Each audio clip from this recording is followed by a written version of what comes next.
Good morning. Weather forecast today: blue sky, cloudy, rain, sunshine, wind. Don't think they really know what it's going to be. We've had the rain, we've got the blue sky now, but I think it's going to be a mixed bag. We're in Maxey, or we're close to Maxey.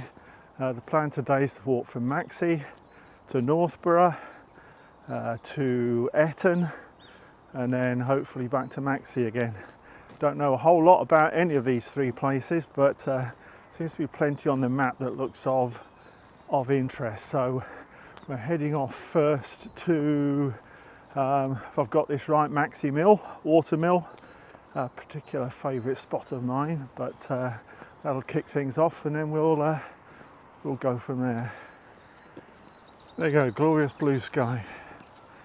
I'm just approaching the mill, it's just right of centre there. I've always liked Maxey Mill because it was still functioning. In fact, I think it still is functioning. I can't be certain about that. Certainly 5 years ago it was still functioning periodically as a mill, because the owner, he kept pigs, a lot of pigs, and he created the pelleted pig food by kicking the watermill into life and grinding whatever they do to create food for his pigs. And I'd like to think he still does. I know his father did, but his father passed away a few years back, so I hope it still functions. It still looks like it functions, but I've never actually seen it moving. But it's a lovely mill. Dates to 1779, built by a chap called John Molesey, who's a very familiar, well, that is a very familiar milling name in these parts, with Molesey's Mill over by Market DP. But yeah, it's very quiet and a very nice water mill, favourite place of mine. The house at the end of this road here is the mill house, where the milling family would live, and still do. The slightly taller building to the right is the working mill.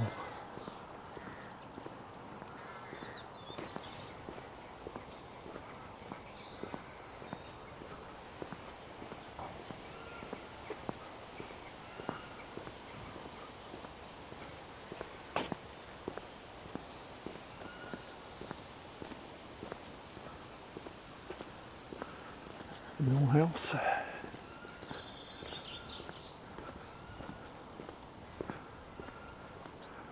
And that's the mill.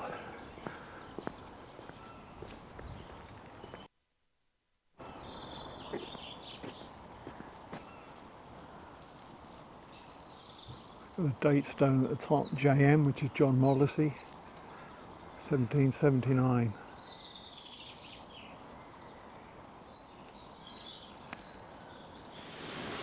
One of the joys of Maxey Mill is you've got a public footpath that goes around the back, so you can walk around and take a look at a very scenic spot, really, for the mill. There's some fantastic old machinery, like this winding gear, sluice gear in the garden. Not so spectacular, but the inscriptions are 1897 Stamford. Her Majesty's Diamond Jubilee, sorry. That is Queen Victoria.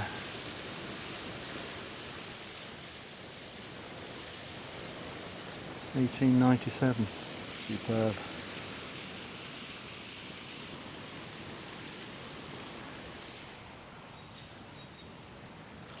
That's the back of the mill house. And this is the stream that would drive the water wheel, which is inside the building at the end there. The entrance to the wheel must be under the surface of the water now. Got these lovely old millstones. As you tend to get at water mills, standing outside, you never throw them away.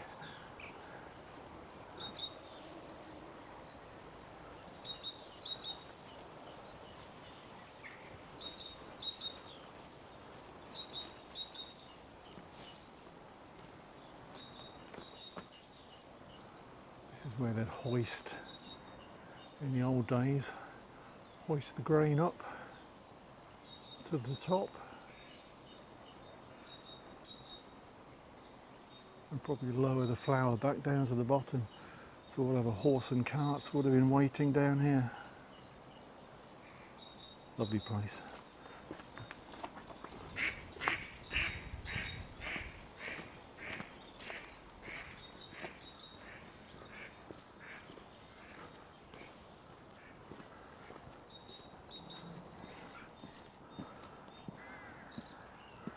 There you go, Maxey milk.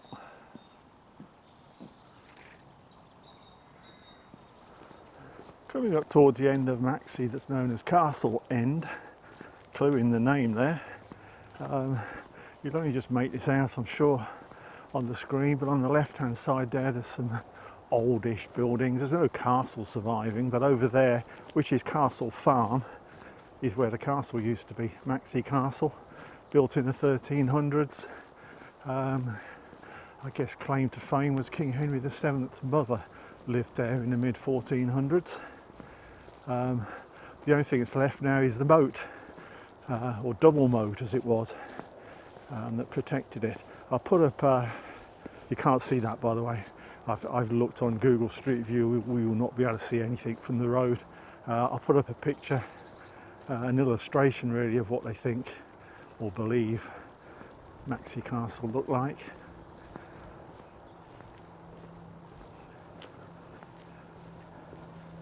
And I'll put up a picture, an aerial view of the site of the moat. Again, there's not a lot to see, sadly, but it was there.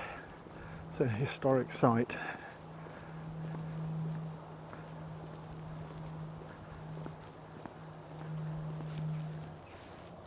I always get fascinated this time of year with these fieldscapes where you've got ridges running from where I am into the distance towards the houses, and you've got furrows in between. There's like a furrow right in the centre, and then you've got a ridge on either side. They're quite shallow on this field, but they are definitely there.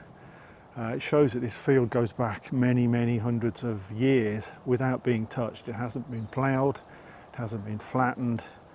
These ridge and furrows date back to farming methods, local farming methods, as in the people of the land. This is before farms really existed. People of the land were allocated sections of these ridges to do their own, grow their own vegetables and look after their families.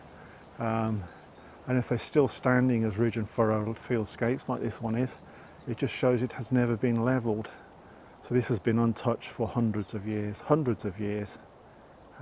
Always good to see, even if this is a little bit hard to pick out, but it's there. Might see the ridges a little bit clearer from here. Simply caused by, there'd be a horse-drawn plough would run along, throw the dirt up either side, that created the ridges. Obviously where the plough ran would create the furrows.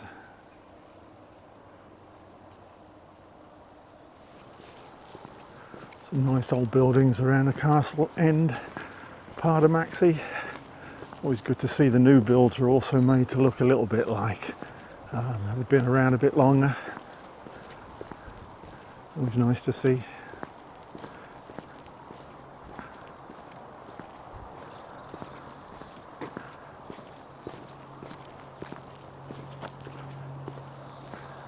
Arthur's Court, no less.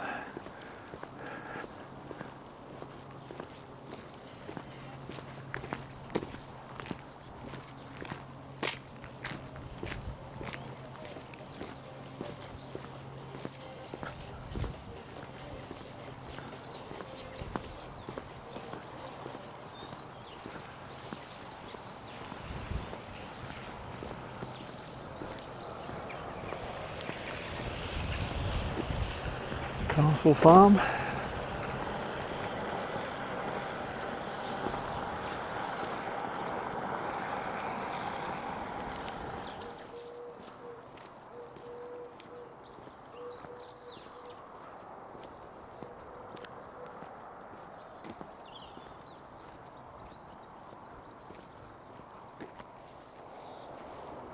That's a seriously old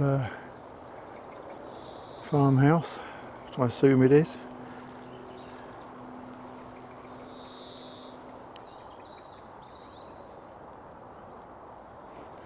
Let's go back a distance. I think, and I could be wrong, so I'm not going to dwell on this, I think those trees there is where the moat is, or what's left of the moat. Could be wrong, as I say, I'm not going to dwell on it, but I think that's where it is. And therefore the castle would have been on that grass in front of it.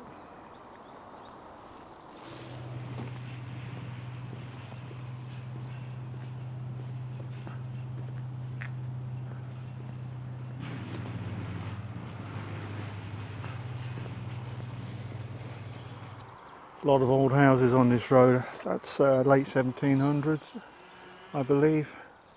Beautiful thatch.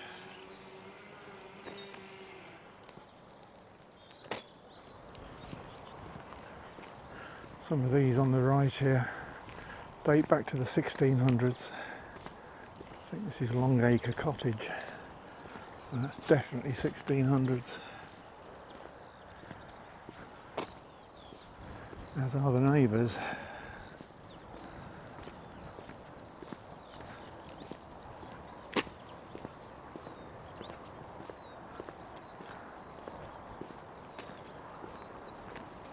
That's another one. Mid to late 1600s, that one.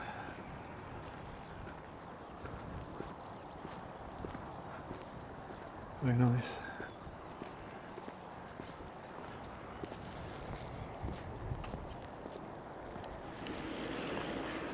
I did say last week I'd be avoiding walking along main roads this week, but unfortunately I have to walk along this one.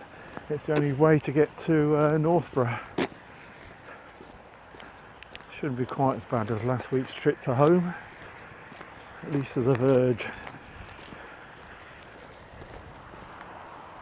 Did you know there's an airfield at Maxey? I have a map that says Maxey Airfield. B-17s? Not quite. Something slightly different, and we're just coming up to it. Welcome to Maxey Airfield. Maxey Airfield was a decoy airfield to protect RAF Wittering in the first years of the war before the Americans joined in. And the idea was to make this area to our left look like an airfield, in the hope that the bombers, if they did come over, would think this was, at night time, RAF Wittering. So basically they lit fires and they created anything that looked like it might be an airfield under attack. So it would be lights, it would be fires, it would be smoke, and they were known as a Q site or a decoy site. And the sort of control room, there would have been staff here at night time, should be right in front of us where this mound is, so we're going to go and take a look. And that's the entrance to the control centre. It was actually known as, take a deep breath here, a starfish bombing decoy control bunker. This is where staff would have been in overnight, and they'd presumably, if there was a raid coming in, they'd rush out and set off their decoys and fires and whatever. I'm not sure they ever saw action, as it were, but if there was a threat to Wittering, then hopefully this would save the day. Up and down the country, these did a remarkable job. The Germans were not renowned for their navigational skills, and they were easily deflected. And places like this took a hammering up and down the country, but it protected the airfields. Let's go and have a look.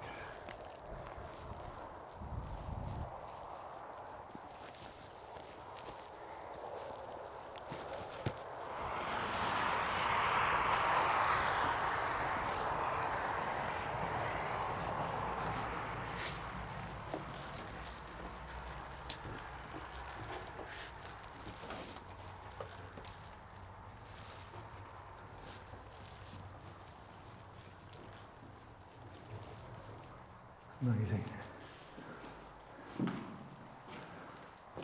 That would have been the escape hatch. Should it have been bombed and the entrance way it was just walked through had got blocked, you'd get out through there. There would have been a lid on top of that.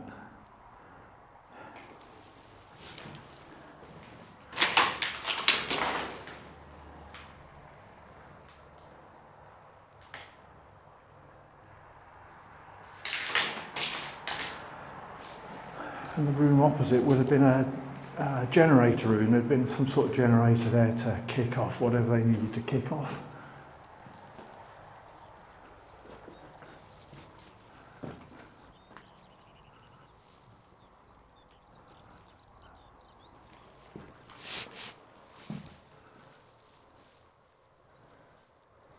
Chimney at the top. Yeah, still surviving today.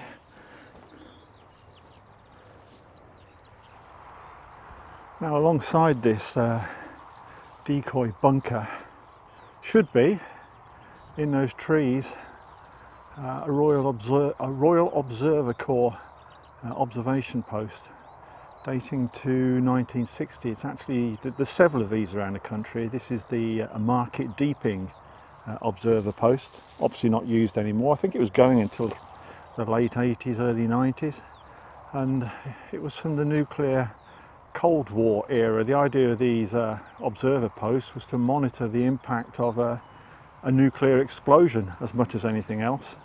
If there'd been a nuclear explosion, people in here theoretically would survive and send back feedback as to what was going on. So I don't know whether we can find it, but this fence would have been an original part of the station, or the site should I say. It's underground, so we're not going to see a whole lot.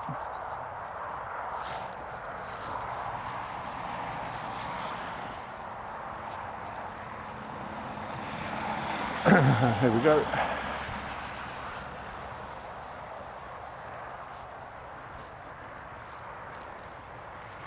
As I say, it's underground and we won't be able to get in. I don't think I'd really want to go in if we could.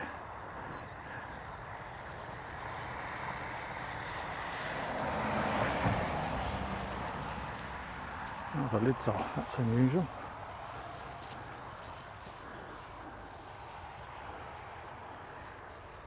I could clamber down, but I'm not brave enough. It's a pity the lid's off, because that would have caused a lot of problems down there.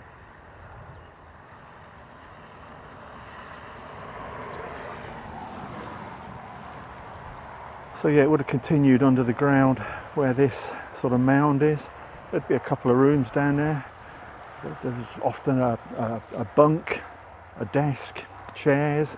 I'm told this one still has a few things stuck down there on the walls and whatever. I'm not brave enough to go down. Others might. Yeah, it's too isolated to risk taking those ladders on. But yeah, this is the Market Deeping observer post. There are many of them dotted around the country. It's the sort of thing that survives. It's kind of difficult to dig that up and get rid of it. But a Cold War relic. I don't think there's anything else to see. There's another post in there, but I think that's where I think that's a chimney type thing. That's where they let air in. I might be wrong. I can see something in there, but can't get in.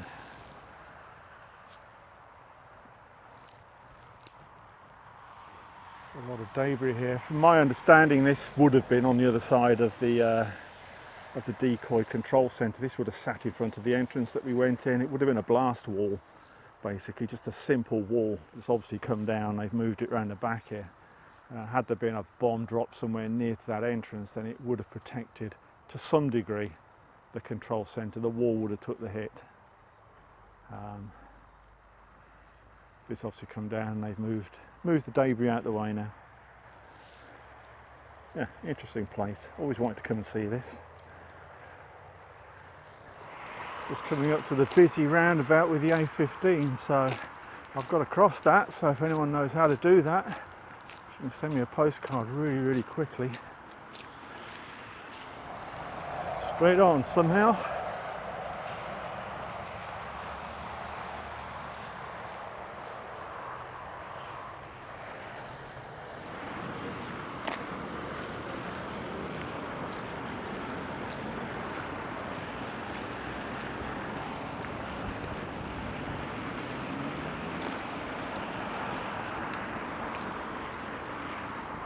That looks the way to go. Island hopping.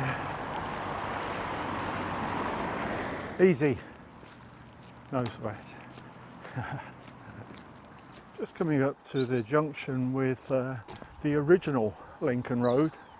The road that existed before the sort of bypass that goes around Clinton was built. This is the old Lincoln Road coming in from the right. It used to cross here on the crossroads, and there used to be a pub or an inn on the left known as the Cuckoo. Don't know much about it.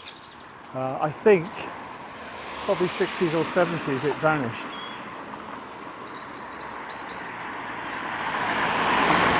But it would have been on the grass verge where the road sign is. I'll just get through these cars so I can speak. Yeah, sorry, across the road there where it says Lincoln Road, that's more or less where the Cuckoo was. As I think it vanished sometime around the 70s, but I don't know. I'm sure somebody watching this will know, but I don't.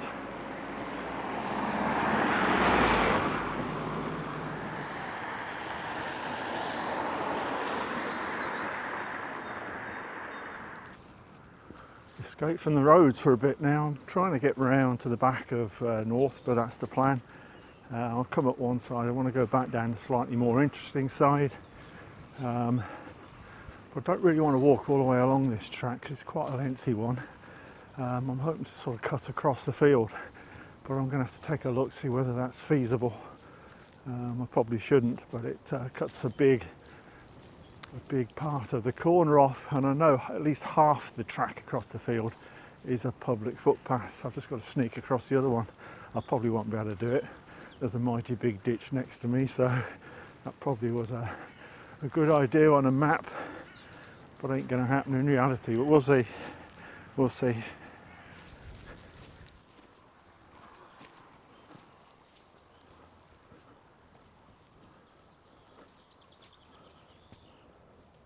Okay. I think my cutting plan has just collapsed because I can't see a way over this pretty deep ditch. I am not taking that on. I need to get across the field to my right, and I can't do it, so I may have to head for the road. All good exercise. That's where I want to be, where the trees are in the distance, but yeah, even if I could cross the stream, the field's in crop, I'm not going to walk across that, so it seemed a good idea at the time.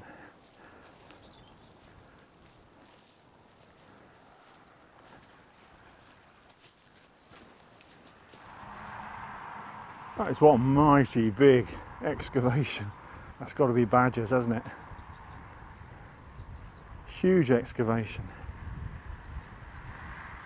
A badger set.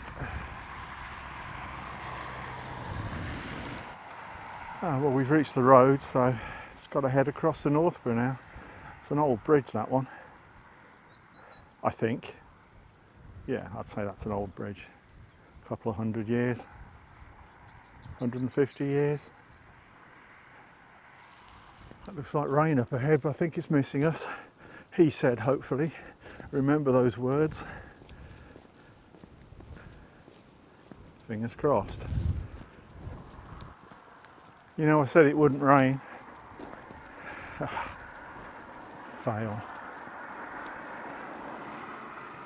Well, it's raining and I'm getting wet. But the sun's sort of coming out. They said it'd be a mess today. Who cares? That'll do.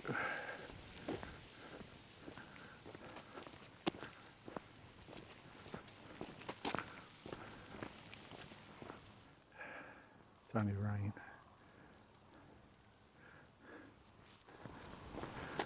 And the sun is out and shining on Northborough. The temperature's got up 10 degrees.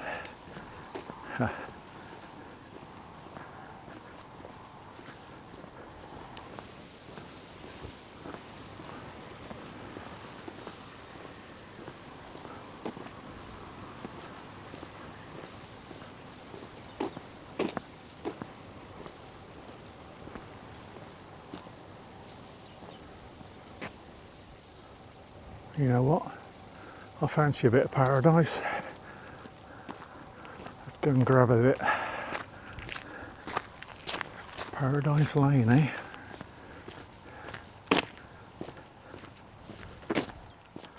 The house on our left here, just about the only house in the road. I think there's another one further back, a recent one.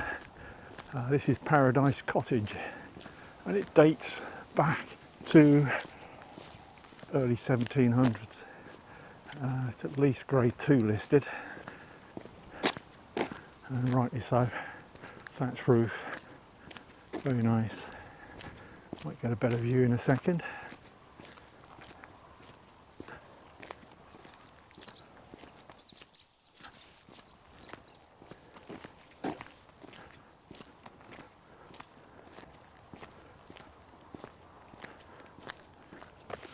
Not a great view, but there you go. Paradise Cottage. Nice.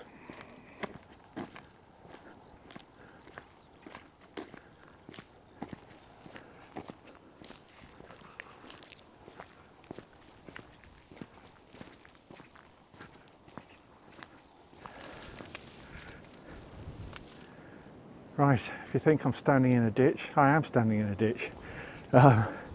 And there's no water down here, but this is actually the site of Dyke. This used to have water in it. Dyke is a Roman canal.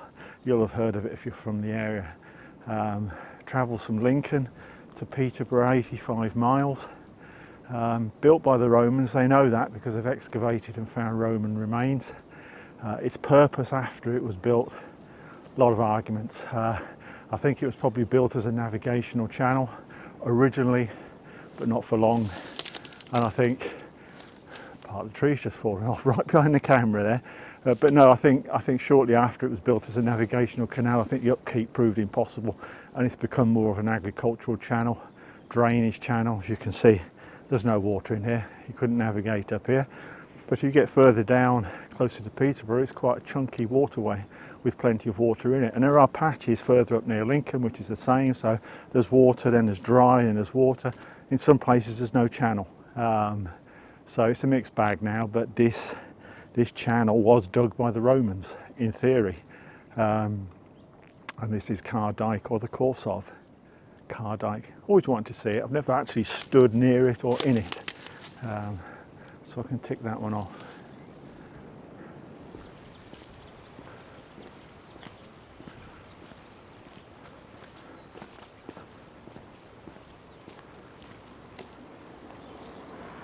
Many of the houses on the left of this road date back hundreds of years. We've got some going back to the 1500s, and many of them 16, 17, 1800s. Some quality old buildings with thatch roofs.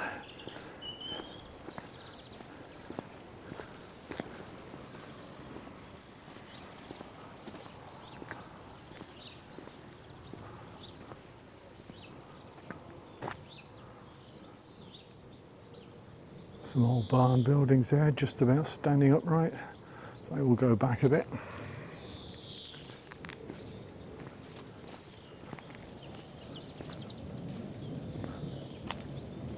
Note the doorway on this one. If the house ain't old, I suspect that doorway is.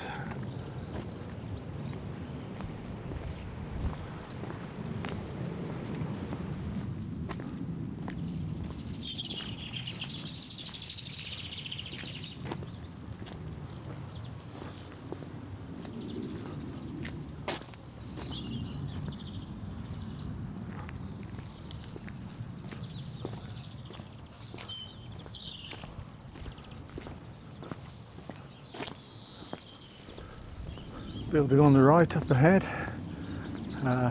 classic Wesleyan chapel. Not quite a classic one though, this was a primitive Wesleyan chapel. The primitive Wesleyans were a sort of spin-off from the Wesleyans, and didn't last long. This was built in 1869, I think it was. By the 1930s, all the Methodist sort of branches merged and became the Methodist Church of Great Britain. So it had a brief existence. It was still functioning in I think it finished in 1983. It closed down. It's now a private residence or a business residence, whatever. Nice building, classic Wesleyan chapel, but this was a primitive Wesleyan chapel. It's not the name of the building, that's the name of the branch. The Primitive Wesleyans. It does actually say, just to show I'm not making it up. Primitive Wesleyan Chapel, 1869. Lovely. A lovely row of old buildings on the right here.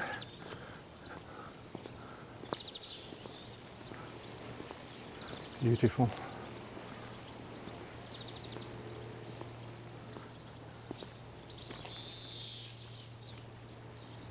Very nice. Lovely scent from those shrubs there. Lovely Burnham, I think they are. Don't trust me on that, but I think that's what they are. There's some old properties there. And lovely gardens. My sort of gardens. Cottage gardens. Very nice.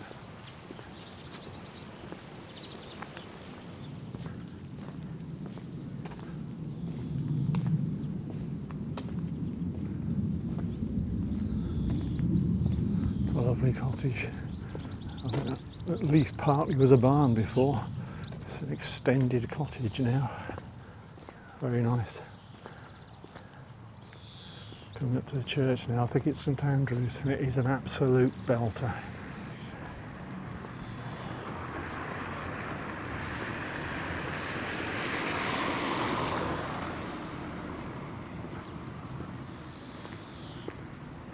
It is indeed St Andrew's.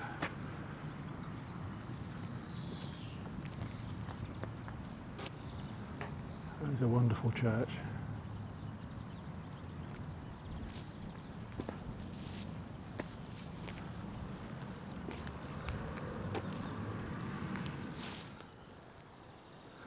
The joy of this church, and one or two others in this area, is that unlike those we've seen on other walks, this dates back to 1100s, 1200s, and has not been massively messed with in the 1800s. Did not go, I mean, it's had modifications, but it didn't have the big overhaul in the 1800s, so it's pretty original. Pretty original to a very old age.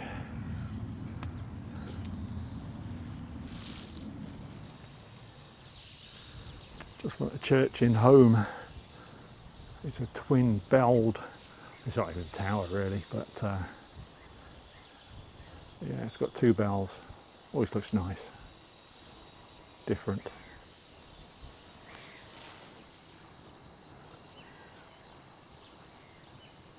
It just looks old, this one. And untouched.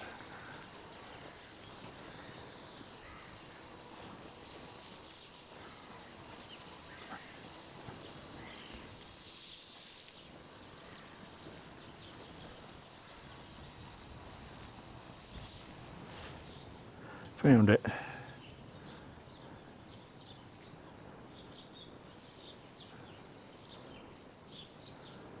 Martha Clare, wife of John Clare, the Helpston poet. I think John Clare's wife, obviously John Clare's wife was buried here because there's the gravestone, but I think the kids were buried here too. Might be what those small stones are alongside. Don't really know. That's another Clare. If you're a John Clare fan, you'll know who these people are.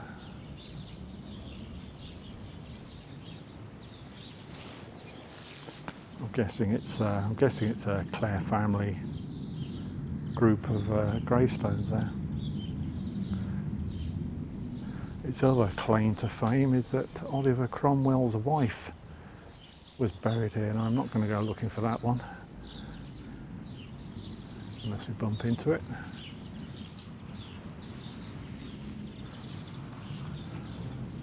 Actually, these have all got Clare written on them. Shows my ignorance to John Clare. A lot of these old ones here are members of the Clare family.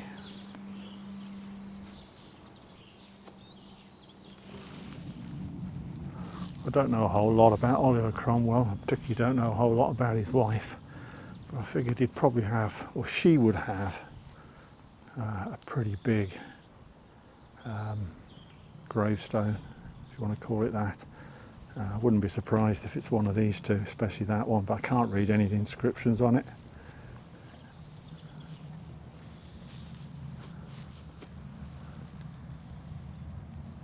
No idea. I should do research after the walk if I can find any info that proves one way or the other. I'll put it on the bottom of the screen.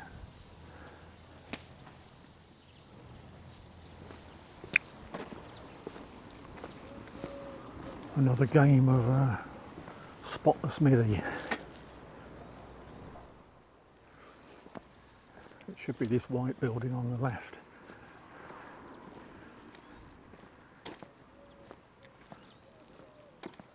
Yeah, that looks about right. I would say that's probably legitimate. It's not been modernised. Probably the building on the left at the back is the old smithy. Yep, I would say so.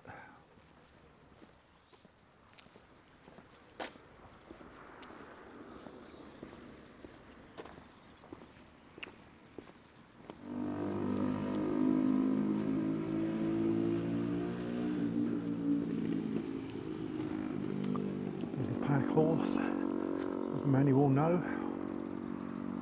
Dates back to 1700, so it's quite old.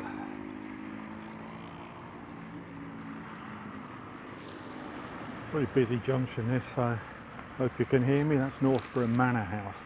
It's actually the gatehouse and archway, but behind it is the Manor House, or what's left of it. Dates back to the 1300s, a lot of modifications around the 1700s. There's a lot of history here, and I'm not going to recite it all, so you'll have to look it up. It's a magnificent building. Fortified manor house. Referred to some as Northborough Castle, but it wasn't a castle. It was a fortified manor house.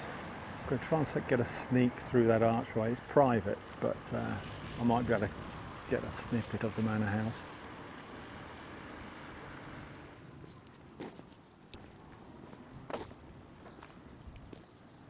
Tremendous archway.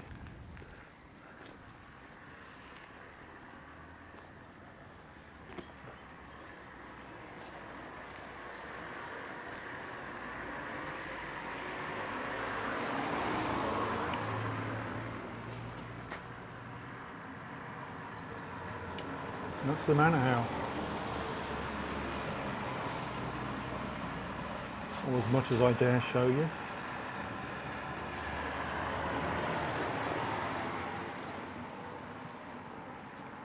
Looks like the entry to a castle.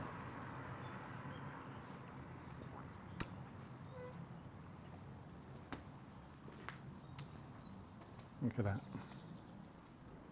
1813, 1812. Brilliant.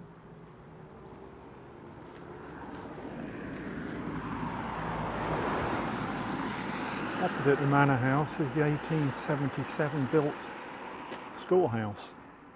Closed, I think it was 1966 when the new school was open, bigger school. The classic school building.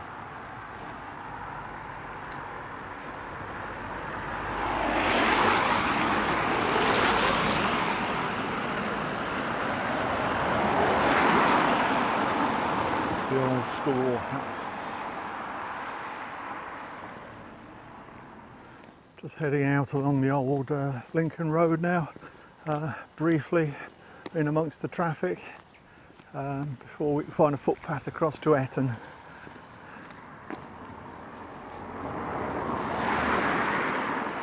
And some peace and quiet, hopefully.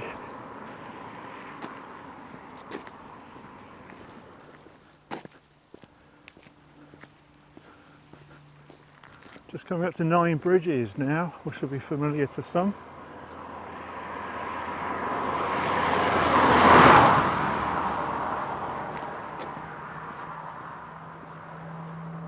Its official title or old title was North Drain. Familiar walking spot to many.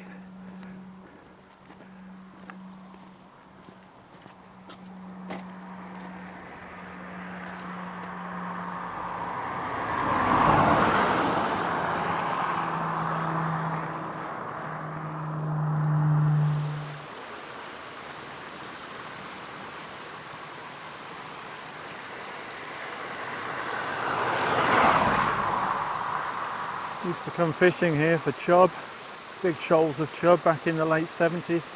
Not at this end, but in the distance there. They used to come up from the welland, which this drains into in a short distance.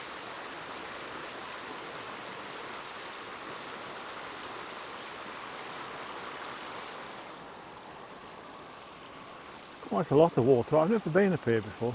Quite a lot of waterways flowing down into the drain. No more recently as Maxey Cut, which is a more recent name for the drain. I think the drain itself goes back about 200 to 300 years, but it was dug out, straightened and improved as a big flood relief channel, which we'll be seeing it a little bit later as well, when it took on the name Maxey Cut.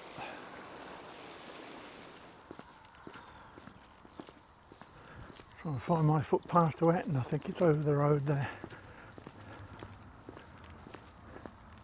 Some stormy skies over Glinton.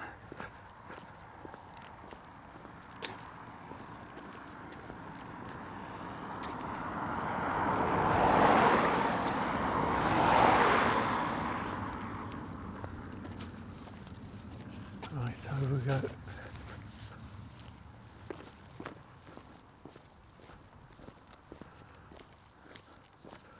That'll do.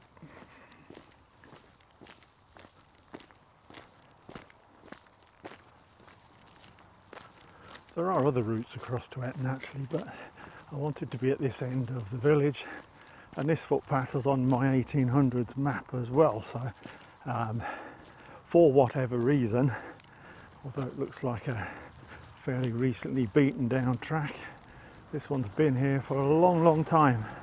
It obviously went from somewhere to somewhere of use to residents back in the 1800s.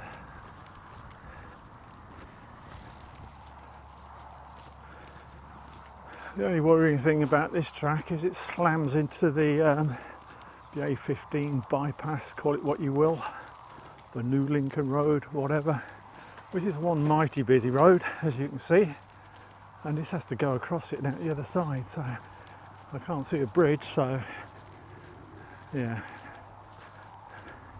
whatever will be, will be. That's looking back Northborough way, so I'm hoping that whatever weather's coming my way is coming from that direction. Probably isn't, but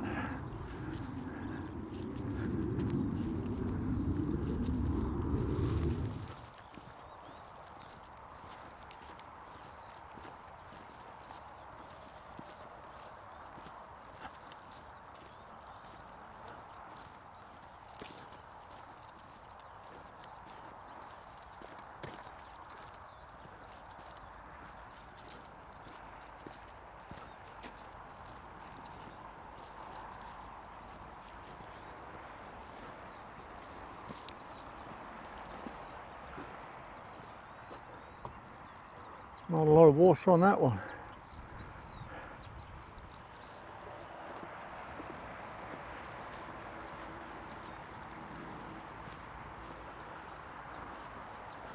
Well, there ain't no bridge and there ain't no tunnel, so another dicing with death coming up.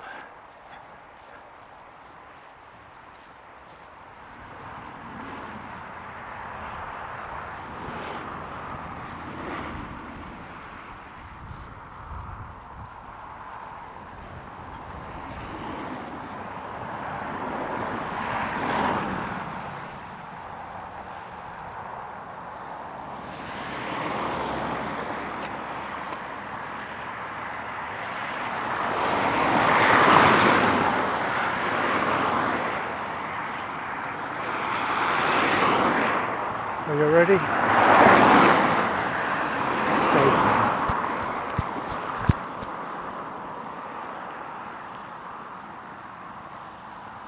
No problem.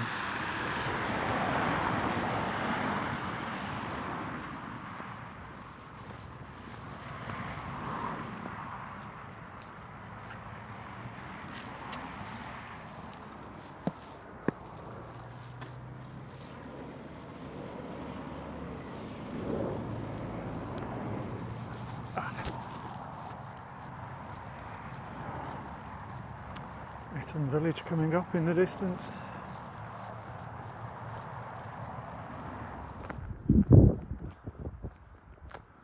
Should be a nice little 1600s built cottage just on the left corner here.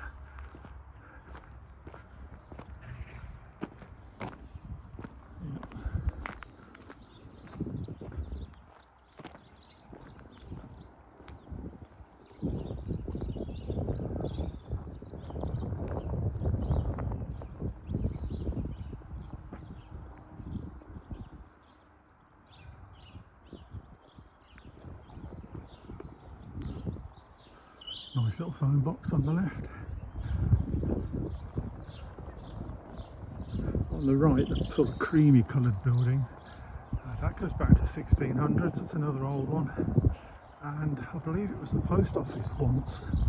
It's marked on an old 1800s map as PO, post office, not sure which bit.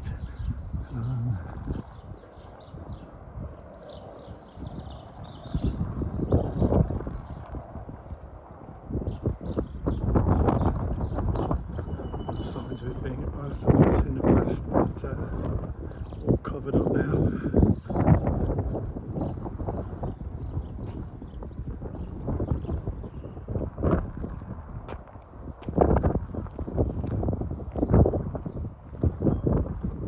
Just coming up towards St Stephen's Church on the left hand side.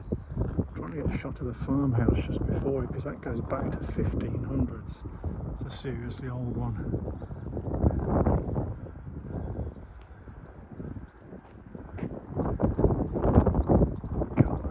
Of it down there, unfortunately. Well protected. I think these barns go back about 300 years as well.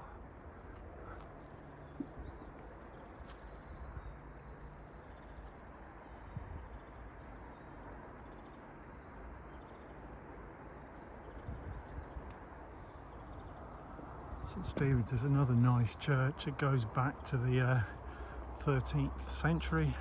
And just like Northborough, it hasn't been messed with. It still is pretty much as it was. I mean, it's had some tweaks, but no big 1800s rebuilds on this one.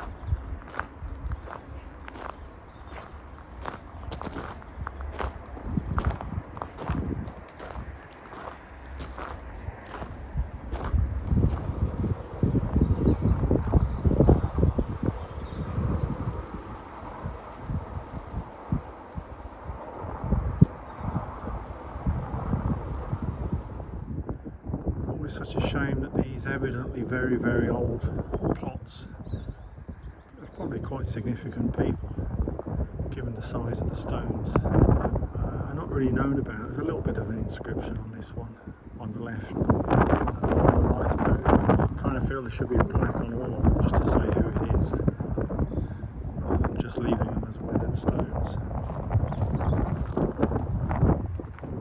There's certainly some age on these. I can't see any dates.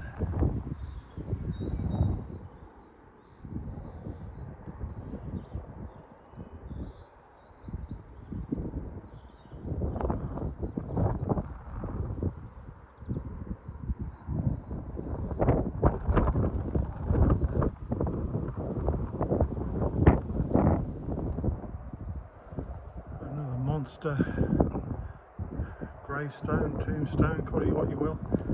You can see a little bit of the inscription on this one. Some dates. 1926, I think born 1860. Scott. What I'm going to do, I'm going to look this guy up and tell you a little bit about him. On the bottom of the screen, of course.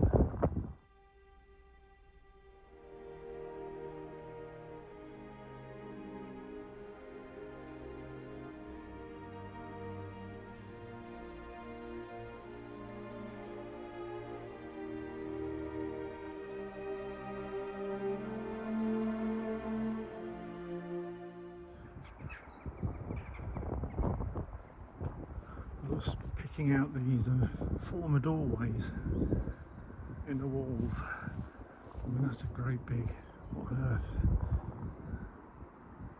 That would have been a great big set of doors and an archway.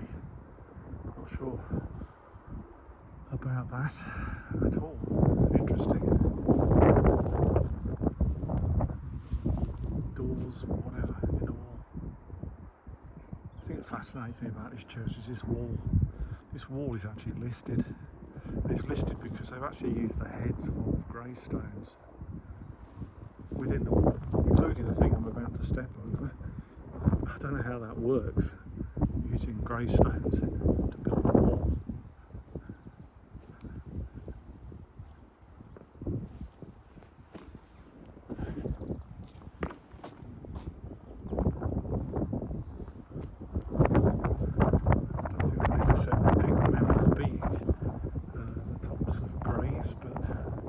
Assured from the listing that they're exactly that, but it's a quick and easy way to build a wall.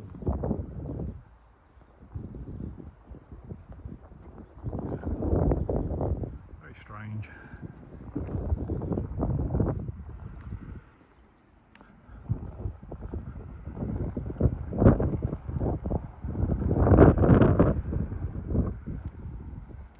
And that you can see is clearly a gravestone.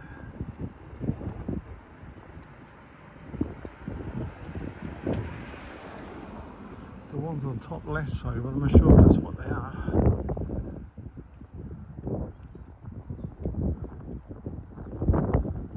Very strange. Easy to miss this one, but the Manor house is opposite the church.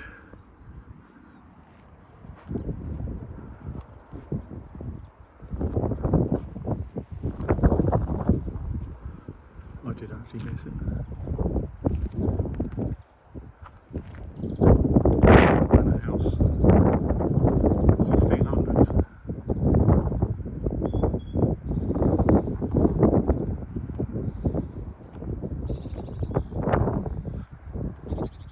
Even the farm buildings here go back at least a couple of hundred years. This long barn here is early 1800s. It looks it as well.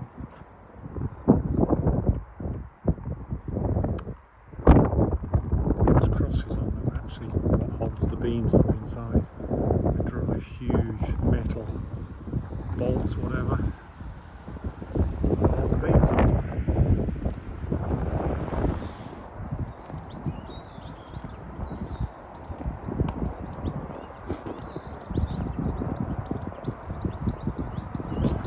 Is a very old bridge over the South Drain, or Maxey Cut, whatever you want to call it.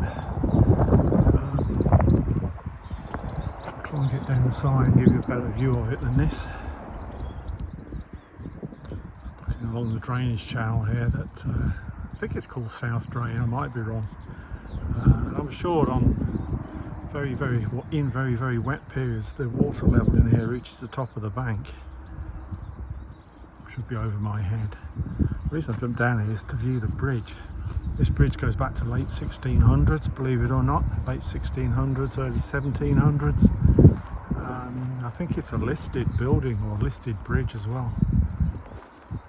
It's got a heart on the centre there, I don't know where that's come from. Yeah, it's an old one.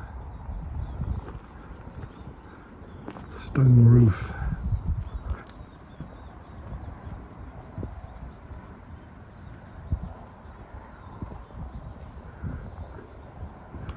Bit of water on the other side.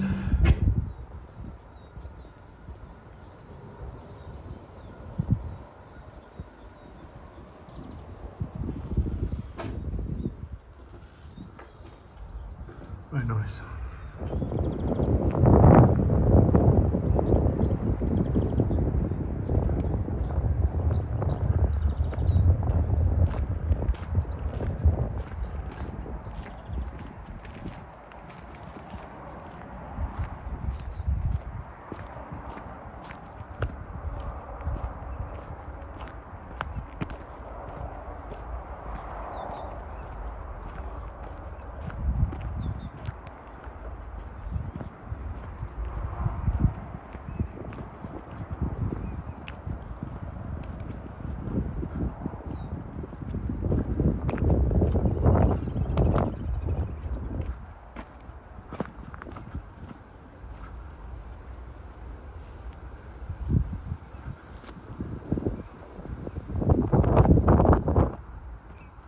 Just heading across now from Etton back towards Maxey, and we're going through what in most of the recent decades was a whole mass of gravel pits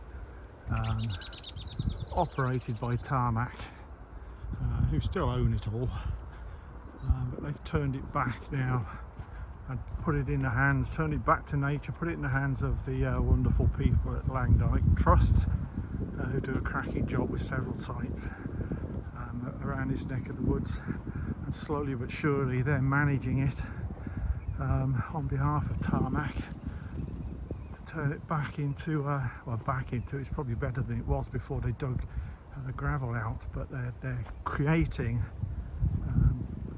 a magnificent sort of nature reserve based around all of these flooded gravel pits. I did try to find some history about these pits as to when it started, and I couldn't. I failed basically. I don't know when they started.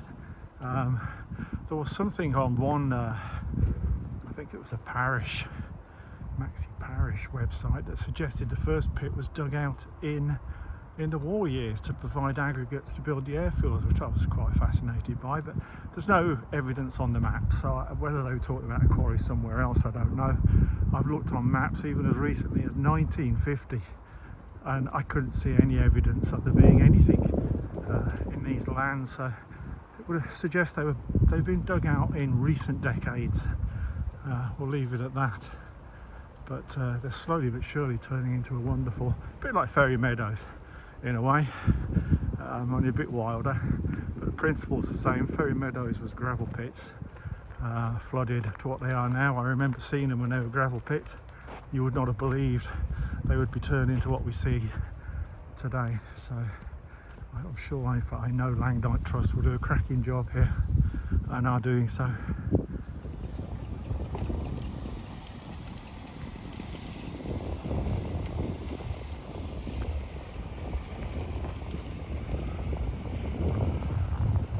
That's interesting. Lots of still working parts of the site. It's got a big conveyor belt here on the move.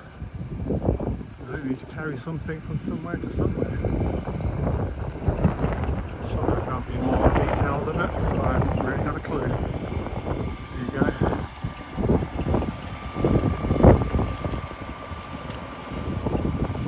It's going towards us, so it's turning the corner there.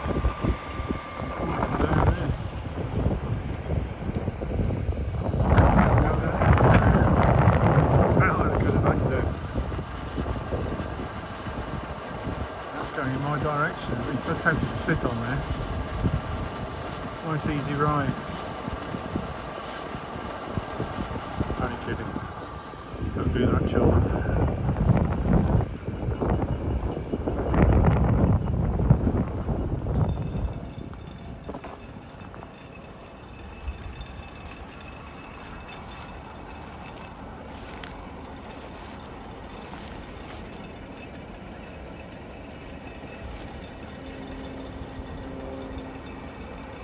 Don't know where it's coming from. Well, that's the source of it, to the left there, with the orange flashing light and the mountain. Where it's all starting, it's coming over that bridge to the right there, down towards the corner we're heading for. It's a long, long trip.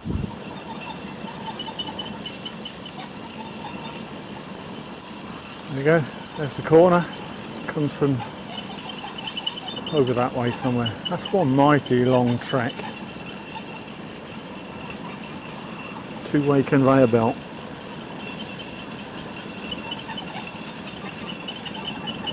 Crazy.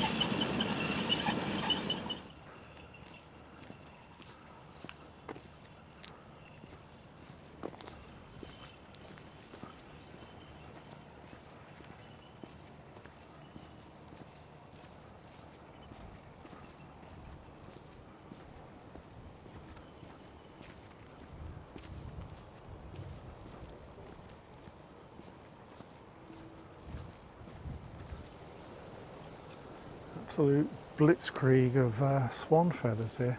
It's always sad, I've seen this before out in the country. It's because they have this uncanny knack of flying into the wires up above. And they put these, I don't know what it's supposed to be, spinny things on, that are supposed to catch the eye of the swans or geese and stop them flying into it, but it doesn't work, or at least not 100%. And clearly this one never made it. However, there'd be plenty of wildlife around here that were grateful for it to be lying on the ground. Circle of life and all that. Now it's coming up to Maxey Cut again. Maxey Cut was built 1954. It was cut in 1954 as a pretty major drainage channel, taking waters out to the Welland, and we are now crossing it again.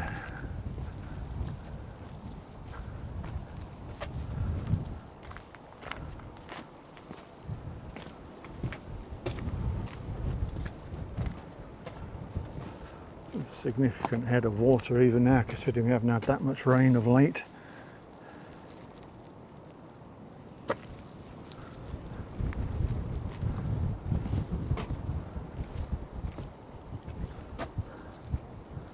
Just about see 9 bridges in the distance if you squint.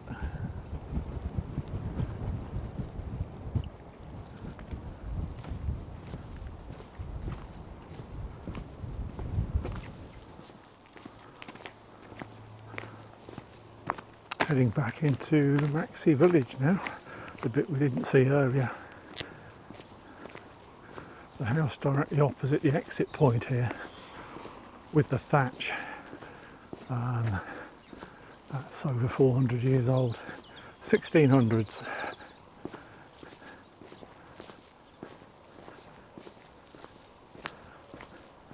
Nice tidy thatch on it as well.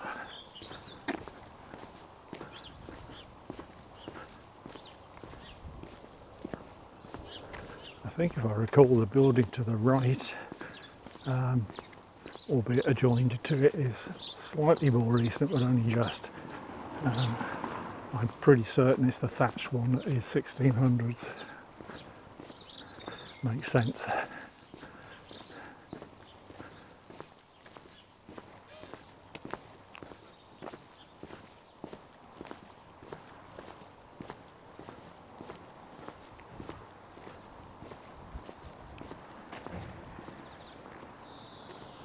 School Lane. I want to head up here because I want to reenact a photograph I've got somewhere, an old photograph. If I can find the spot.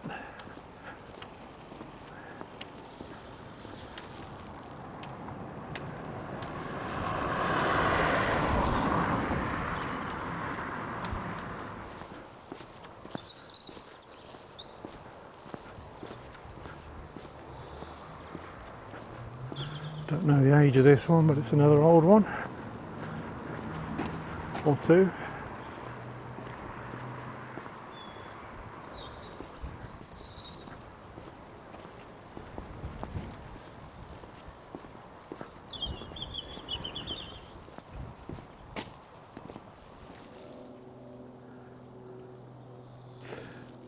I assume, as this is School Lane, Although this is now the village hall, I'm going to assume it was once the school.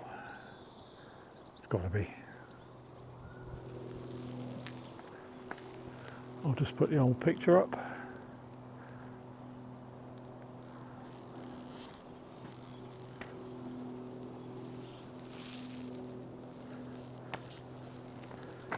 And that's pretty much it from today.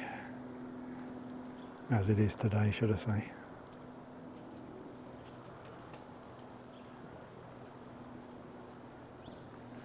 This is Manor farmhouse. The farmhouse itself is about early 1600s, and a lot of the farm buildings are 1700s. It's an old one. Not sure which one is the farmhouse. Is it this? No, it's that probably. I don't know. No, I think that's the farm buildings in the background. Which makes this the house.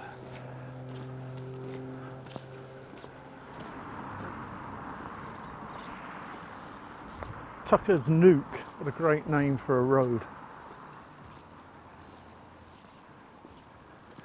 I did briefly look to try and find out why it's called Tucker's Nook, and there's nothing on the internet. I would be interested to know.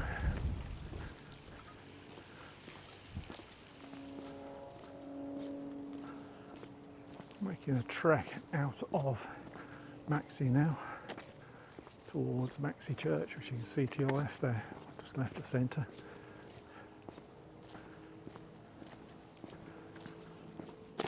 Struck me as strange when I was planning this one that Maxey Church is so far away from Maxey, certainly on foot. It's because when it was built in the 1100s, it was built for Maxey, Laleham and Nunton, which were both settlements nearby, and Laleham and Nunton have dwindled away to next to nothing now. Maxey has thrived. It would make more sense for it now to be in Maxey, but obviously when it was built, it made sense to sort of stick it in the middle of nowhere, but equidistant, to those three places. It's a lovely church though, it really is a nice one. There you go, Maxey Church, a lovely church. Again, largely unspoilt, dates back to the 1100s. It's been tweaked since, but certainly not a big 1800s rebuild like so many others. The tower, certainly the lower part of the tower, the lower half of that tower, definitely goes back to very early 1100s. It's probably, well, I say it's the oldest part of the church. I'm sure most of the other parts also go back to early 1100s. The top half, or certainly the top quarter, was slightly more recent, but even that goes back, I think, late 1100s, early 1200s. It's old. The whole thing is old and unspoilt.